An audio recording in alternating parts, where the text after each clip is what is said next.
ഇസ്ലാമിക ചരിത്രങ്ങൾ വിളിച്ചോതുന്ന ധാരാളം പള്ളികൾ പരിശുദ്ധ മദീനയിലുണ്ട്. അതിൽ കൂടുതലും ബഹുമാനപ്പെട്ട ഖലീഫ ഉമർ ബിൻ അബ്ദുൽ അസീസ് റളിയല്ലാഹു അൻഹുവിന്റെ ഭരണകാലത്ത് നിർമ്മിക്കപ്പെട്ടവയാണ്. പരിശുദ്ധ മദീനയിലെ പുരാതനമായ പള്ളികളുടെ കൂട്ടത്തിൽ പ്രധാനപ്പെട്ടതാണ് ഈ കാണുന്ന മസ്ജിദുൽ ഫസ്ഹ്.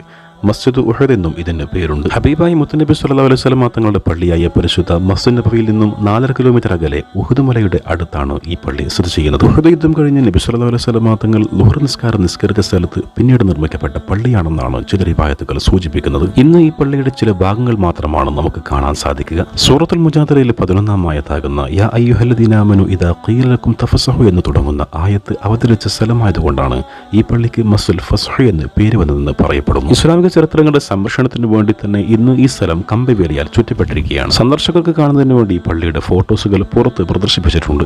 കൂടുതൽ കാര്യങ്ങൾ അറിയാൻ നമ്മുടെ ചാനൽ സബ്സ്ക്രൈബ് ചെയ്ത് ബെല്ലൈക്കൺ എനേബിൾ ചെയ്തു വെക്കുക.